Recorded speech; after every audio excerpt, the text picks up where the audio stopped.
Shalom, pemirsa yang berbahagia dimanapun Anda berada saat ini. Senang rasanya kita dapat bertemu kembali dalam forum diskusi Sekolah Sabat bersama Gereja Masih Advent Hari ke-7 Rumah Sakit Advent Bandung.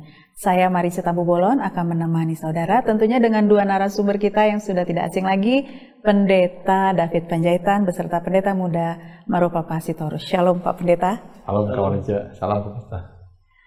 Dan tentunya pada saat ini tidak terasa kita sudah memasuki pelajaran pertama dalam kuartal ketiga. Namun sebelumnya kita akan awali dengan doa. Kita undang Pendeta Sitorus untuk berdoa. Tuhan kami di surga, kami mau belajar firman-Mu, tolong kami mengerti dan melakukannya. Dalam nama Yesus kami berdoa. Amin. Amin. Saudaraku yang terkasih dalam Tuhan, pelajaran pertama kita saat ini berjudul Penindasan Latar Belakang dan Kelahiran Musa. Dalam satu kuartal ini kita akan pelajari tentang Keluaran.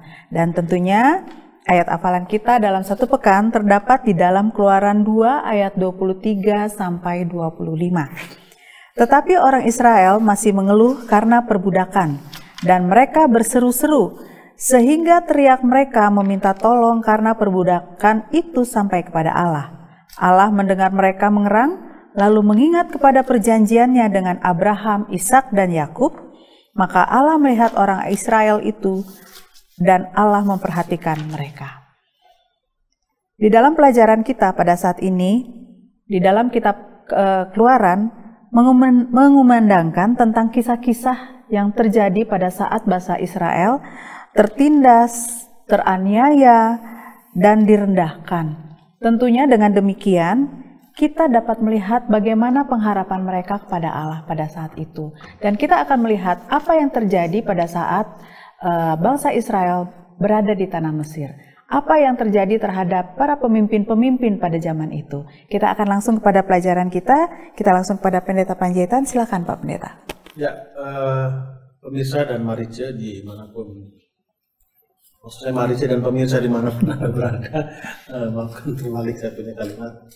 Kita sudah tiba di triwulan ketiga atau triwulan yang baru, pelajaran Sekolah Sabat di tahun 2025 ini.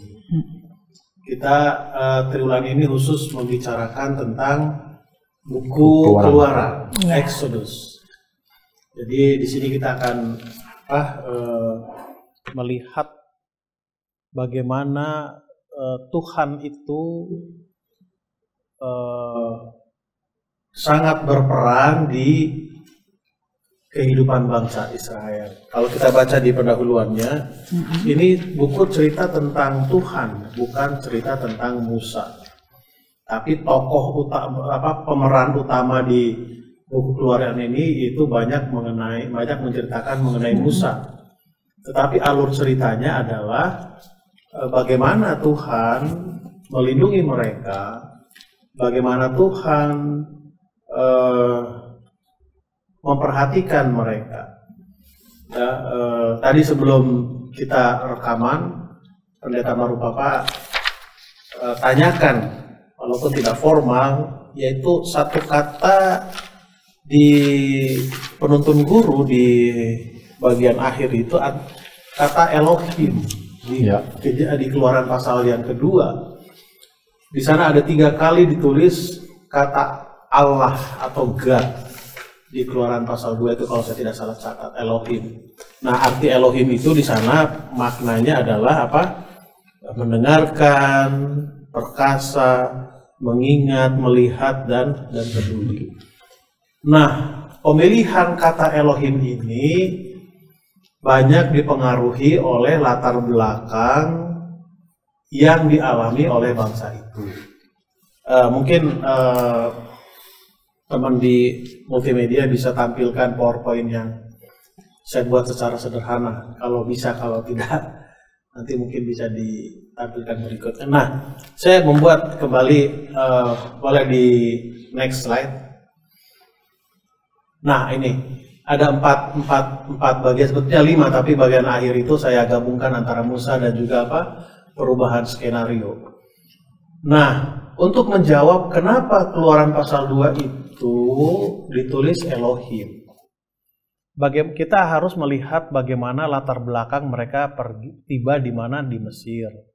Ini tidak lepas dari Yusuf, bagaimana Yusuf dijual, lalu dia ada di Mesir, lalu dia masuk dalam penjara, lalu akhirnya dia digunakan oleh Tuhan untuk mengartikan mimpi daripada Raja Mesir, yaitu Fir'aun. Kita sama-sama tahu 7 lembu yang tambun dengan 7 lembu yang kurus itu diinterpretasikan atau diterjemahkan oleh Yusuf itu adalah 7 masa kemakmuran, 7 tahun atau 7 tahun masa kesusahan. Nah, itulah cikal bakal mereka berada di Mesir. Saudara-saudara boleh baca detailnya itu di pelajaran sekolah sahabat kita ya, ada raja siapa dan apa lain sebagainya, itu masalah sejarah tahun sekian itu di pelajaran hari Senin. Nah, latar belakang itu. Nah, di lingkaran yang kedua itu, disitulah menurut saya terjadi satu transisi antara pemimpin yang mengenal Yusuf dan bangsa Israel digantikan oleh pemimpin Mesir yang tidak mengenal Yusuf. Kenapa? Karena Yusuf sudah mati. Lalu dilihat bagaimana pertumbuhan populasi orang Israel itu sangat cepat. Jadi orang Mesir melihat bahwa wah ini bahaya ini. Ini bahaya ini. Nah, saya berhenti dulu dari sini. Bahaya ini. Lalu dibuatlah satu keputusan bahwa mereka tidak boleh hidup bebas. Artinya mereka harus bekerja dengan paksa untuk kepentingan orang Mesir. Nanti bagian yang keduanya kalau ada kesempatan saya akan terang. Bagian ketiga maksud saya masalah bidan itu. Lalu mereka ditindas sekitar 400 tahun di Mesir. Lalu mereka berteriak, itulah ayat inti tadi. Ayat inti tadi sehingga didengar oleh siapa? Oleh Allah. Didengar oleh Allah. Pada waktu kita berada di pengasingan, kita merasa ditinggalkan. Kita merasa Tuhan kita itu tidak kuat, tidak hebat. Pada waktu kita berada di mana? Di pengasingan. Contohnya begini. Kalau pendeta Marupapa atau Marice punya problem, lalu ada seseorang yang menolong kita menyelesaikan problem itu, apa kita sebut orang itu? Pahlawan. Dewa penolong. Sah-sah saja. Tapi namanya bukan pahlawan. Namanya bisa jadi David, bisa jadi Marupapa, bisa jadi Marice. Nama sebenarnya itu. Tapi karena kita merasa bahwa oleh karena pertolongannya itu kita bisa lepas, kita sebut apa? Pahlawan atau dewa penolong. Nah, dalam konteks ini karena bangsa Israel melihat bagaimana Tuhan merespon keluhan mereka, sehingga mereka katakan, Elohim, engkau adalah Allah yang mendengar, engkau Allah yang peduli, lalu engkau juga Allah yang perkasa, mengalahkan 10 tulah yang melambangkan dewa-dewa orang Mesir. Jadi, dialah Allah. Udah, saya berhenti dulu sampai di situ. Monggo. Kalau kita lihat ya Pak Pendeta, penindasan yang terjadi di Mesir pada saat itu. Mungkin ke Pendeta Sitorus nih, apa rencana Tuhan bangsa Israel itu pada saat itu makin bertambah banyaknya. Walaupun di dalam penindasan ya, kalau kita lihat di dalam pelajaran kita, apa rencana Tuhan pada saat itu? Silakan Pak. Kalau kita lihat kembali sejarahnya kan, kalau di zaman Yusuf itu hanya ada 70 orang itu kan setelah mereka berpindah dan tinggal di Mesir. Iya. Lalu mereka dari 70 jumlahnya menjadi 600.000 orang. Jadi ini sebenarnya bagian dari pemenuhan janji Allah terkait dia pernah berjanji kepada Abraham bahwa keturunanmu akan seperti bintang-bintang di langit dan seperti pasir di laut. Dan emang dilanjutkan lagi dalam janji itu, keturunanmu akan menjadi orang asing di negeri di mana mereka akan menjadi seorang pengembara. Nah, ini emang bagian dari rencana Allah kepada bangsa ini. Nah, yang menarik dari cerita ini kita lihat seharusnya Kalau orang itu ditindas, diperlakukan kasar, bahkan dibunuh, maka kan harusnya jumlahnya berkurang ya. Jadi mungkin pelan-pelan jadi 69 dan seterusnya berkurang. Tapi ini semakin lebih banyak. Nah inilah ajaibnya pemeliharaan Tuhan. Bangsa yang tertindas jadi budak, tetapi jumlahnya semakin bertambah-tambah banyak. Ya, menjadi kekhawatiran bagi orang asli di sana, orang Mesir di sana. Karena kalau mereka sudah lebih banyak dari penduduk aslinya, maka ini akan menjadi orang pendatang yang lebih menguasai negeri itu. Kan biasa kalau di negara lain itu ada aturan-aturan yang jelas. Orang yang pendatang, misalkan saja orang tinggal di Kuwait misalkan, seorang bercerita kalau di Kuwait itu pendatang itu nggak bisa dia beli rumah di sana, beli aset di sana. Jadi yang boleh itu hanya orang asli sana. Jadi pergerakan orang pendatang itu dibatasi. Itulah aturan pemerintahan mereka. Jadi tujuannya adalah supaya yang paling makmur atau paling jaya itu hanya orang asli sana. Nah demikian juga ini kekhawatiran dari Firaun ini. Dia takut kalau nanti orang Mesir ini orang Israel ini menguasai Mesir ini. Dan kita lihat juga di pelajaran ini bahwa inilah rencana Tuhan. Kenapa Tuhan izinkan mereka harus menjadi budak, tertindas dan sebagainya. Baru setelah mereka berteriak Tuhan Tuhan bertindak. Emangnya Tuhan nggak bisa membuat sebelum mereka berteriak? Nah ini juga menjadi rencana Tuhan dari awal. Kan kita bertanya, kenapa kok harus begitu waktu yang lama dan berteriak mereka baru Tuhan bertindak? Ya, jawabnya adalah karena Tuhan memang sudah rencanakan. Dan disitulah Tuhan memperkenalkan dirinya. Nanti ada juga dalam perjalanan yang lain, Tuhan perkenalkan, aku adalah aku, untuk membedakan Allah yang pencipta dan penebus kepada bangsa ini. Karena mereka sudah bergaul dengan orang-orang Mesir dan mereka mengikuti kehidupan orang-orang Mesir dan kafir sebagainya. Maka mereka diperkenalkan kepada Allah sang penebus itu, yaitu Elohim itu. Elohim tadi ya, iya. Dan ini menarik juga nih, mungkin ke Pendeta Panjaitan. Tadi mengenai rencana penyelamatan tentunya kepada bangsa Israel dari tanah Mesir. Apakah ini merupakan satu rencana Allah Musa membunuh bangsa Mesir? Karena yang pada saat itu kan memang dipersiapkan ya, seolah Musa itu dipersiapkan. Dan bukan seolah-olah, memang Musa dipersiapkan untuk menyelamatkan bangsa Israel keluar dari tanah Mesir. Oke, kita perlu berhati-hati menggunakan kata rencana. Kenapa saya katakan perlu berhati-hati? Jangan sampai orang mengerti bahwa itu sudah diskenariokan. Kan begitu, udah skenariokan akan begini terjadi. Nah, saya keluar sedikit. Contoh buku Kejadian. Pada waktu Adam dan Hawa jatuh ke dalam dosa, lalu Allah katakan, engkau akan susah, lalu engkau akan melahirkan menderita, dan sebagainya. Pertanyaannya, Allah memberitahukan atau merencanakan? Konsekuensi yang akan terjadi. Iya kan? Jadi kembali kepada pertanyaan tadi. Pada waktu mereka berada di tanah Mesir, ayat itu sebelum terjadi memberitahukan atau merencanakan atau menubuatkan. Contoh,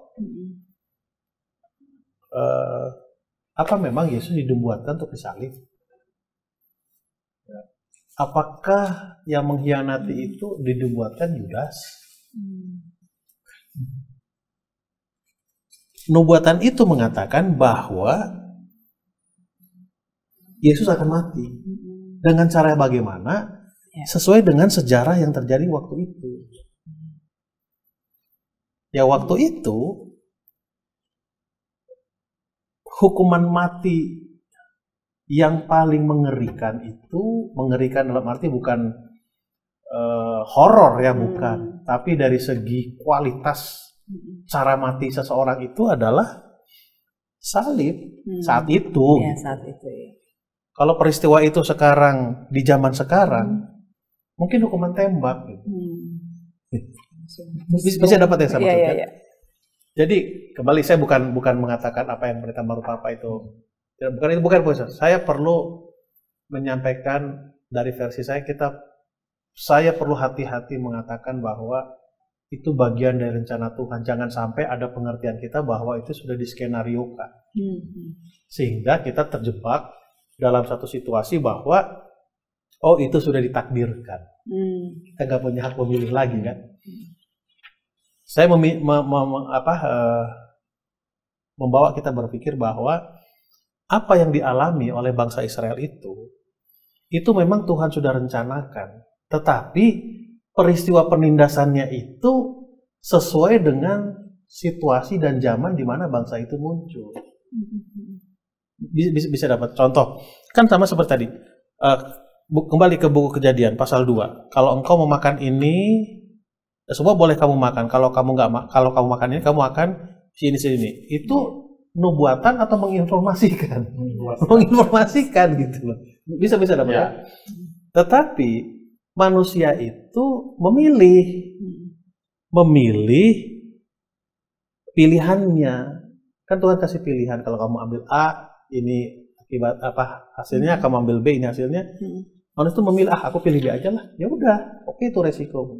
Lalu Tuhan katakan, kamu akan begini, kamu akan begini nanti, kamu akan begini. Sama seperti kita orang tua kepada anak. Nah, ini makanan pedas, ini tidak pedas. Kalau kamu makan pedas sakit perut, kamu tidak makan pedas tidak sakit perut. Apakah kita merencanakan anak itu untuk makan pedas supaya sakit perut? Kan enggak. Tapi memberitahukan. Nah, anak itulah yang memilih. Makanya, itu kan sudah aku kasih tahu. Ya sudahlah, kamu rasakanlah dulu itu supaya kamu mengerti bahwa sakit perut seperti ini. Nah, sementara pilihan yang satu nggak ngerti apa sakit perut itu apa sih. Makanya ayat itu mengatakan, saya keluar dari pembicaraan kita ini ya. Makanya itu mengatakan sehingga akhirnya Adam dan Hawa mengetahui mana yang baik, mana yang jahat. Ya kan gitu kan. Sama seperti anak itu. Sehingga anak itu tahu mana sakit perut, mana tidak sakit perut. Nah, kembali pada pertanyaan Marice. Tuhan memberitahukan bahwa akan ada satu bangsa, ya kan gitu. Bangsa ini akan menjadi cikal bakal, kan gitu kan?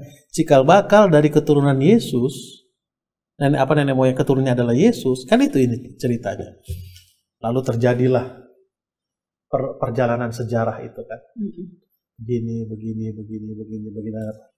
dan sebagainya. Kembali, apa yang terjadi dalam perjalanan sejarah bangsa Israel itu Tuhan sudah sampaikan. Tuhan sudah menginformasikan kepada kita. Dan terjadinya itu, jangan lupa, kembali saya ulangi, banyak dipengaruhi oleh zaman di mana peristiwa itu terjadi. Kenapa saya katakan, saya agak melebar sedikit kembali lagi. Sekarang kan lagi rame nih, perang Irak-Iran, Amerika segala macam. Saya mau katakan begini, dulu kita katakan, ada satu kekuatan yang akan mendominasi dunia, kan begitu. It's okay, tapi jangan langsung kita punya penerjemahan negara ini. Hati-hati dalam arti adalah kita jangan berfokus kepada nama negara, tapi kita berfokus kepada persiapan kita. Itu maksud saya. Itu apa yang maksud saya. Ya, mudah-mudahan situasi yang terjadi sekarang ini sebagai penggenapan daripada pengenapan tanda-tanda kedatangan Yesus yang kedua kali itu kan. Poinnya adalah biarkan itu terjadi. Kita yang semakin sedikit agak panjang lagi. Saya tergelitik di rumah berpikir. Nah, kembali sekarang, ini lagi perang, ekonomi kacau balau. Apa doa kita? Selamatkan kami. Umumnya orang berdoa, Tuhan, berdamailah mereka, supaya baik-baik perekonomian. Artinya kita berharap bahwa tanda itu jangan digenapi dulu. Atau tandanya kita belum siap itu seperti itu. Itu buktinya. Itu mengartikan bahwa kalau tanda-tanda itu belum digenapi, ya jangan datang dulu dong. Ya, kan itu artinya kan, makanya kembali saya punya pandangan pribadi bahwa sudah direncanakan itu dalam arti bukan sudah dinubuatkan dan dosiskan hari. Itu maksud saya. Ya, walaupun kita menggunakan itu, tapi Tuhan memberitahu ini loh akan terjadi seperti ini ke sana nanti. Kasih ini. Karena salah satu tujuan utama Tuhan memilih bangsa Israel itu adalah untuk menjadi wakilnya. Ingat pelajaran sahabat triwulan yang lalu, di awal-awal pelajaran sahabat ketiga, sahabat kedua saya lupa, bahwa Allah memilih bangsa itu untuk menjadi satu gambaran kepada orang-orang yang ada di sekitar bangsa itu, bahwa kalau kita setia kepada Tuhan kita, hidup kita akan baik-baik saja. Amin. Itu yang jadi menarik. Dan ini juga saya lagi pelajari, sejak kapankah bangsa Israel itu dikatakan bangsa Israel? Karena sebelum mereka mempunyai raja Saul, nama mereka bukan bangsa Israel, tapi putra Yakub. Walaupun bahasa Indonesia mengatakan bangsa Israel, bahasa Indonesia, tapi sebenarnya kata bangsa itu adalah kan kafir. Kan itu konteks kejadian pasal 7. Sejak kapankah disebut bangsa? Lalu sampai kapankah mereka disebut keturunan Yakub, putra putri daripada Pak? Sorry, saya kepanjangan. Sorry, Pak. Sangat menarik, saudaraku yang terkasih dalam Tuhan, pelajaran kita saat ini. Namun karena kita dibatasi oleh waktu, kita akan langsung kepada konklusi pelajaran kita yang akan disampaikan oleh Pendeta Sitorus. Silakan Pak Pendeta. Pelajaran kita ini melihat banyak mujizat yang Tuhan lakukan, baik itu kepada bangsa itu sendiri maupun kepada Musa. Ya, jadi ini sebenarnya menyiratkan pelajaran yang baik pada kita bahwa Allah yang kita sembah itu adalah Allah yang mendengar, Allah yang melihat, lalu Allah yang peduli. Nah, dan Dia memegang janjinya dan persis seperti apa yang Dia janjikan dan Dia lakukan. Nah, ini mendorong kita untuk tetap beriman dan kita tetap kuat di dalam kehidupan ini. Mungkin kita mendapat perlakuan yang tidak baik, kita menderita sebagainya, bahwa Allah yang kita sembah itu tahu loh apa yang kita alami. Allah yang kita sembah itu dengar loh apa yang kesusahan hati kita. Nah, oleh sebab itu sebanyak mungkin kita bisa bercerita, kita bisa berbicara kepada Tuhan dari keluh kesah kita, dan kita melihat bagaimana keajaiban Tuhan yang akan menolong kita keluar dari kesusahan, bahkan kesulitan penderitaan yang kita alami. Oke, baik. Terima kasih. Demikianlah pelajaran kita satu minggu ini. Kiranya melalui pelajaran ini iman kita lebih dikuatkan. Saya Marisa Tampu Bolon, mohon undur diri. Tuhan Yesus memberkati.